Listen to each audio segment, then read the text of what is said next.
Soy el abogado agrario Ramón Herrera con el tema: ¿qué debo hacer si mi contrario también presenta una constancia de posesión sobre mi solar? Te comparto el WhatsApp: 6691 13 70 43. Repito, 6691 13 70 43. Te puedes comunicar desde cualquier parte del país, desde el extranjero también, agregando más 52. Ahí puedes hacer consultas sobre algún caso en específico en materia agraria. La consulta genera honorarios por la atención, el tiempo, la dedicación que se te brinda. También a través de ese número puedes solicitar integrarte a un grupo de WhatsApp donde se comparten opiniones, puntos de vista entre los integrantes. Y si estás interesado en tomar algún curso, algún diplomado, también puedes pedir información al respecto. En Facebook tenemos el grupo Derecho Agrario, donde puedes hacer de manera libre, abierta, gratuita también tus planteamientos. Ahí entre todas y todos a nivel nacional te procuramos ayudar. En YouTube te recomiendo visitar y seguir el canal Ramón Herrera. Ahí vas a encontrar infinidad de videos, todos relacionados con la materia agraria. De hecho, se volvió una especie de biblioteca de videos. Cualquier tema que te interese, así tecléalo en Google o en YouTube. Le agregas al final Ramón Herrera y de inmediato te van a aparecer los videos que tratan sobre ese tema en específico, que tienen alguna relación. Este tema aplica por igual para ejidos y comunidades y por equidad de género cuando me refiero a posesionario, a vecindado. Desde luego que abarco ambos géneros, mujeres y hombres, personas todos. Solo singularizo por la cuestión de la rapidez de la transmisión en vivo. El tema: ¿qué debo hacer si mi parte contraria, sea un familiar, vecino, alguien que asegure que compró, que le asignaron la tierra, también presenta una constancia de posesión sobre el solar? Recordemos que el solar es el lote, predio, terreno, en donde se construye por lo general la casa habitación, que está pues dentro de la zona urbana, asentamiento humano o casco urbano. Puede ser un pequeño caserío, un pueblo o incluso ya toda una ciudad, pero que todavía está sujeta a la ley agraria y por el tipo de planteamiento seguramente es irregular, en el sentido que no cuenta con un título de propiedad debidamente inscrito en el registro público de la propiedad o su equivalente en el municipio o alcaldía que corresponde. Aquí te van algunos factores a considerar si te estás topando con ese tipo de situación de que otra persona más trae una constancia sobre el solar que tú tienes en posesión o que consideras que te pertenece. La constancia del contrario, y de hecho también la tuya, debes de asegurarte que reúna los requisitos mínimos indispensables. Es decir, puede que esté aprobada por la asamblea, autorizada con el consentimiento que reconoce por la asamblea. Recordemos que un solar irregular, los pleitos siempre son sobre la posesión, pero lo que es la propiedad en estricto derecho le corresponde al ejido o a la comunidad como persona moral. Son parte de su patrimonio en tanto no se regularicen como propiedad privada. De modo que esa constancia, para que se eleve su valor, porque no es un documento que haga prueba plena, por lo menos debe estar aprobada pues por la asamblea y por acta de asamblea, no por la mera referencia que la asamblea lo aprobó. Incluso aunque señalara con qué fecha la asamblea lo aprobó, de todas maneras debe de existir el antecedente del acta de asamblea. Y otro requisito indispensable: deben de contener la identidad del terreno, del lote, predio. Me refiero pues a la superficie en metros cuadrados, las colindancias, cuántos miden, quiénes son los vecinos y cualquier otra referencia que le dé identidad, porque recordemos que un solar irregular no está debidamente inscrito, su croquis, su plano, en algún registro como el RAN o como el registro público de la propiedad, no están inscritos ahí. Por eso la importancia de que la constancia haga la mayor referencia posible respecto a su ubicación. Número 2, otro factor que influye en esta clase de situaciones: quien lo cedió, es decir, quien originalmente le pertenecía en posesión, el que te lo cedió a ti, ya sea que te lo vendió, te lo heredó, te lo regaló, etcétera, si realmente le pertenecía en posesión, o en su caso a la parte contraria, que trae también su constancia, quién le firmó el contrato o la constancia de posesión que traiga tu parte contraria.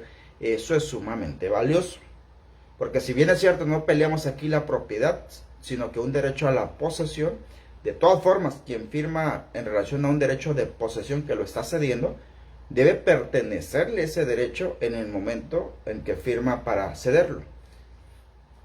Así que investiga los antecedentes. Incluso si tu parte contraria ya exhibió por ahí la copia o te lo mostró en original, le sacas una fotografía. Investiga si esas personas que firmaron, por ejemplo, ostentando alguna función dentro del comisariado ejidal, si realmente estaban en funciones en esa fecha, si realmente la asamblea los autorizó para que firmaran esa constancia de posesión. Y te preguntarás, ¿por qué lo hacen? Si ya hay una constancia previamente expedida, por ejemplo, puede ser la tuya o la de la persona que te lo cedió a ti. ¿Por qué hace una doble constancia a nombre de otra persona? Pues principalmente por dinero. Recordemos que el comisariado no tiene un salario, un ingreso fijo para administrar su ejido o su comunidad, y andan buscando dinero. A veces abusan. El punto está de que andan vendiendo constancias de posesión, y por eso a veces hacen doble constancia de posesión sobre un mismo solar. Otras veces por las relaciones políticas amistosas, de compadrazgo, de parentesco, de intereses políticos, económicos, etc. Por eso expiden una doble constancia de posesión. Y aquí viene la pregunta interesante. ¿En dónde fue que te enteraste, o en qué momento te enteraste que la parte contraria, y vamos llamándole parte contraria porque trae un interés contrario a ti, no es que sean propiamente enemigos? Insisto, la parte contraria puede ser un pariente, un familiar, un vecino, un compañero ahí de ejido, o un foráneo que traiga simplemente esa constancia sobre tu mismo solar que tienes en posesión, incluso que ahí estás viviendo. ¿En dónde la presentó? Aquí te van los escenarios donde me ha tocado conocer. Ante el comisariado, ahí en el salón ejidal, en la oficina ejidal, comunal, ahí, de que te mandaron a llamar porque aquí aparece otra persona que también trae constancia del terreno y dice que es suyo. O ante la asamblea, ya en asuntos generales, o te mandan a citar ante la Procuraduría Agraria, o tú citas ahí al que andaba molestándote respecto a la posesión y allá te exhibe una constancia de posesión. O ante autoridades no agrarias, por ejemplo, el Ministerio Público, el fiscal, que no son autoridades competentes para la materia agraria, pero pues allá te pueden jalar, allá te pueden llevar y allá mostrarte la constancia de posesión, que indebidamente estás poseyendo, bla, bla, bla, bla. Ojo ahí, esta constancia de posesión y la que traiga tu contrario son documentos privados, entre particulares, ¿sí? Eso tenlo en cuenta. A lo que voy con este comentario es de que lo más seguro que el MP no le quiere entrar a esa clase de problemas, que no va a pasar más allá que el llamado al citatorio para que platiquen, para que llegue un arreglo, pero difícilmente continúa con una investigación, porque es un tema complejo, aún para la autoridad agraria, que es el tribunal. Ahora imagínense los MP, que si por sí no le quieren entrar a los delitos en propiedad privada, menos a los problemas que puedan convertirse en un delito, pero que se rige bajo el régimen legal de la ley agraria. Entonces la autoridad competente es el tribunal agrario, en la lógica de que es un predio, terreno, lote, solar, como le quieras llamar, que está ubicado dentro del polígono o dentro de las tierras de la comunidad o elegida. Ya con eso se hace competente el tribunal agrario. Y si es irregular, sin duda lo es, por eso traen puras constancias de posesión, pues sigue siendo aún así competencia del Tribunal Unitario Agrario que le corresponda a tu municipio. Así que en un juicio, ya sea que tú presentaste la demanda, eres el demandante o el actor, o tú eres el demandado y decides también por estrategia legal presentar reconvención o contrademanda, independientemente del lado de la cancha que le toque jugar, pero ahí está ya el pleito. Ojo, tú debes de solicitar la nulidad absoluta, total, de la constancia de posesión que te presente tu contraparte. Desde luego, pues, para que la declaren nula, la cancelen, la invaliden, pues. Que no tenga ningún efecto legal esa constancia. Ojo, tomen nota de esto. ¿A quién van a demandar si deciden reclamar la nulidad de la constancia que traen tus contrarios? En primer lugar, a quien la expidió, es decir, al comisariado ejidal. No importa que ya no esté en el cargo, que esa constancia es de hace 3 años, 4 años y ya están otros ocupando el cargo de comisariado, de esta manera tú tienes que señalarlo. Salvo que de la investigación o del transcurso de la secuela procesal se deduzca que fue un acto personalísimo. Así que un presidente de hace 3 años del comisario, yo la firmo por mis pistolas, porque yo soy aquí el mero mero y voy a firmarla. Ahí puedes demandar también de manera personalísima a esa persona que sin facultades, sin autorización de la asamblea, sin la colaboración colegiada de sus compañeros, tesorero y secretario, firmó por su propia cuenta. Entonces hay que llamarlo. Hay que llamarlo. Mínimo a la cuestión de ratificación y firma. Que explique quién le autorizó, por qué motivo, en qué se basó, si acaso investigó. Y cuando se deduce que sí hay el antecedente de un acta de asamblea que autorizó la expedición de esa constancia, también hay que demandar al ejido a través, pues, de su comisariado, o a la comunidad, en su caso a través, pues, del comisariado. Y desde luego también directamente al interesado, al beneficiado de esa constancia, hay que demandar a esas 3 personas. En serio, demándalo. Y investígate los nombres y los datos. E interroga siempre eso. ¿Quién autorizó la expedición de esa constancia? Y si fue la asamblea no se manda sola. La asamblea se debe basar en el reglamento interno, en el estatuto comunal, ¿sí? Y algunos reglamentos internos violentan derechos humanos, violentan de hecho a la propia ley agraria, y la Corte ha dicho que los reglamentos internos que violentan derechos humanos son ilegales y no se deben de aplicar. En el sentido de que si un reglamento interno dice el comisariado tiene facultad de expedir cuanta constancia quiera y a la hora que quiera y a quien quiera, pues eso no se vale. Debe estar regularizado de que se debe de investigar. Si el solar ya está en posesión, pues habría que investigar cómo adquirieron esa posesión y que sea la autoridad competente quien resuelva, y la asamblea va a respetar lo que resuelve la autoridad competente. Ese tipo de situaciones sí serían legal, procedente, cosa que no ocurre en los reglamentos, porque todos utilizan casi el mismo formato que les facilita la Procuraduría Agraria, el cual no contempla las realidades, las problemáticas, las necesidades de cada ejido, cada comunidad en específico, y mucho menos a nivel nacional, que cada zona del país tiene sus propios problemas. Así que si se deduce o ahí te exhiben el acta de asamblea, también demanda la nulidad parcial de esa acta de asamblea, o total si fue el único asunto que trataron, porque debieron notificarte, avisarte, invitarte y darte el derecho de voz y voto de defender tu posesión antes de que la asamblea se sirviera con la cuchara grande y decidiera que el solar ahora le pertenece al ahijado del presidente o al compadre del tesorero, porque son los de los billetes. Antes de decidir eso, tú tenías derecho a ser oído en la asamblea y llevar tus documentos y defender. Si no lo hicieron, afortunadamente para eso está el Tribunal Agrario, que vengo insistiendo.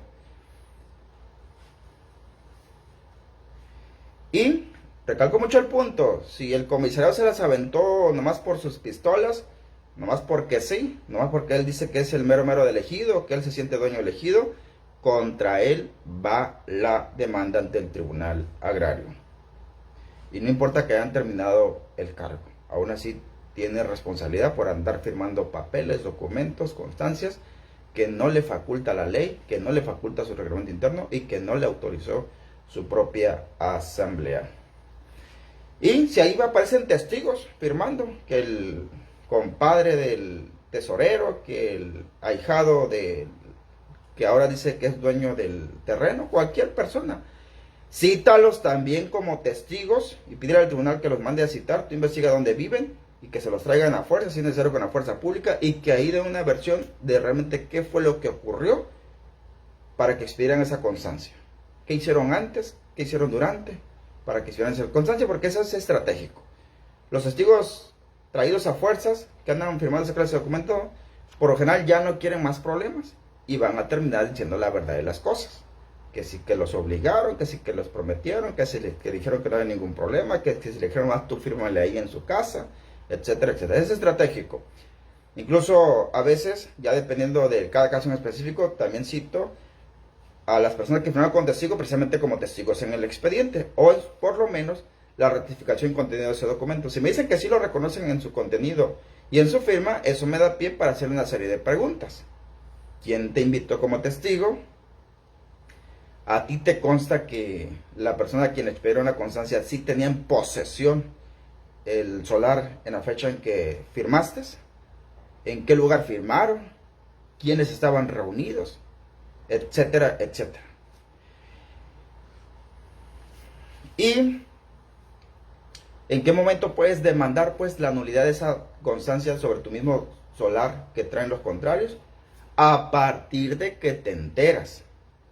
Ya sea que te enteres antes del juicio o durante el juicio, o en su caso la denuncia ya en la fiscalía, que insisto no es la autoridad competente.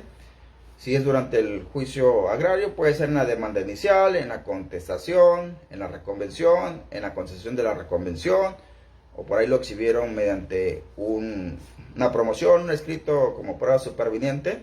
En cuanto te enteres, demanda la nulidad de esa constancia. Así que a manera de conclusiones, mientras siga viva esa constancia, en el sentido de que no pediste su nulidad, sigue surtiendo efectos legales, por más chueca que esté. Por eso la importancia y este video de que demanda la nulidad de esa constancia, que el Tribunal Agrario como autoridad competente la declare inválida, cancelada, anulada, sin efecto legal. Conclusión 2. No es suficiente con demandar la nulidad de una constancia.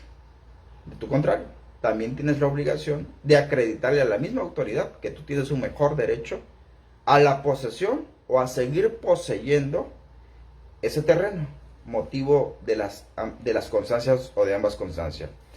Aquí te pueden aplicar la regla genérica de que quien es primero en derecho, en este caso el derecho a la posesión, el de quien es primero en tiempo respecto a la posesión, preciso, es primero en derecho, es decir, que tiene el derecho preferente. Pero el mismo Tribunal Agrario va a evaluar la calidad legal de ambas constancias. Es decir, la tuya no pasa en automático como buena, porque dalo por hecho que tu contrario también va a pedir exactamente lo mismo, que anulen, pero tu constancia. Y tú tienes que defenderla. Y tiene que sobreponerse respecto al mejor derecho, tu constancia. Así que tienes pues la obligación de reforzar la acreditación de esa posesión, basada en otras pruebas, en otros documentos. Por ejemplo, la testimonial es clave también en pleitos de constancias de posesión, respecto a que tus vecinos o los más cercanos a tu domicilio vayan y declaren que les consta cuántos años llevas ahí, que tú construiste, cómo adquiriste, quién te cedió, de qué forma. Los testigos son claves. Y también otros documentos, yo le llamo accesorios, como el contrato de la CFE, de la luz, energía eléctrica, el agua potable, tu credencial del INE y cualquier otro domicilio con el que puedas acreditar cuánto tiempo tienes viviendo ahí. Refuerza, porque un solo documento eso no te sirve, no hace prueba plena, pero sí vas hilando, vas amarrando, atando cabos, pues para reforzar la obligación que tienes de acreditar el mejor derecho a poseer ese solar en específico. Quinta conclusión, esta clase de problemas son muy recurrentes y siguen a la alza por la necesidad tan humana de espacios para habitar. Los pueblos siguen creciendo, la mancha urbana se sigue expandiendo, ¿sí? Y las autoridades, SEDATU, gobierno del estado, gobiernos federales, gobiernos municipales, no le quieren entrar a la regularización de esa clase de problemas. Y son tan tan recurrentes a nivel nacional. ¿Y saben qué es lo absurdo? Que ante la ley agraria no existe esta clase de problemas. Ustedes revisan los 200 artículos, en especial el capítulo que trata del asentamiento humano, y van a encontrar que ninguno de ellos refiere a esta clase de problema. El motivo más absurdo fue cuando investigué y se suponía que en 1992, cuando entra en vigencia la actual ley agraria, se suponía que todos los ejidos, o casi la gran mayoría, iban a regularizarse. A tal punto que su zona urbana la iban también a regularizar. Iban a expedir sus correspondientes títulos de propiedad. Esa fue la teoría. La realidad, como siempre, termina superando a la teoría, a la ficción, ¿sí? Y ahora tenemos ese problemón que no lo cobija ni la ley agraria, ni los reglamentos que existen también respecto a la regularización de la zona urbana.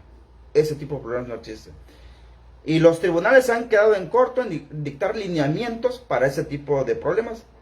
Me toca revisar cada sentencia que me envían, donde los tribunales fundamentan sus sentencias en actos de posesión de parcelas.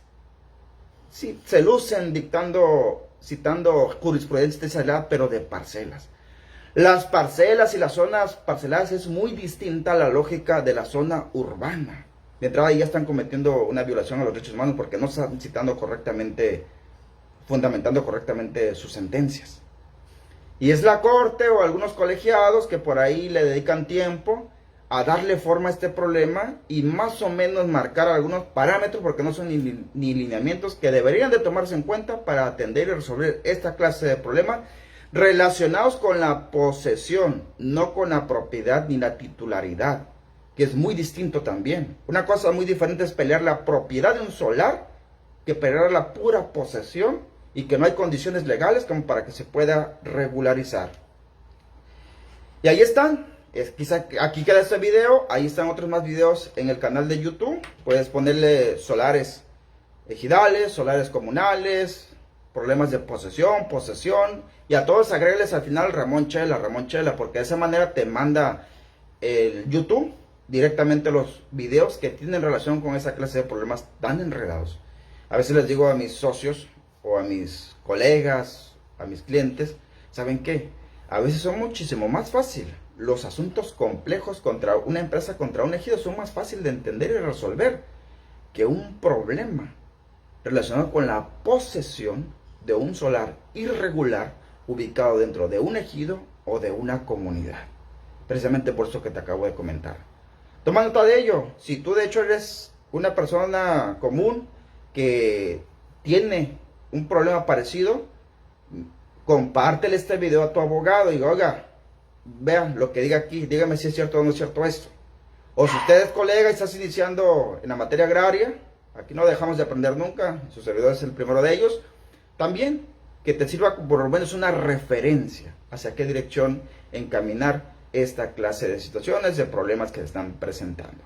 Deja también tus comentarios, son sumamente valiosos, con eso que insisto que no hay lineamientos a nivel nacional, en ningún reglamento, en ninguna normativa, y los tribunales, el Superior Agrario pues sigue omiso en dictar por lo menos lineamientos en algún acuerdo que pudiera sacar allá la presidencia.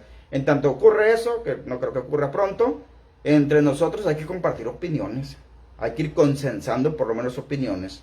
Si alguien me dice, ¿sabes qué, licenciado Chela? En todo estás mal o en esto estás mal, perfecto.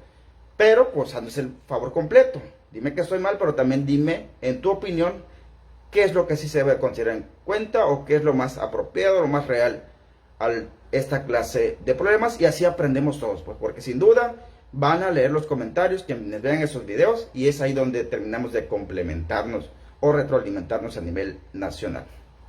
Así las cosas y nos vemos pues en el siguiente video de la serie.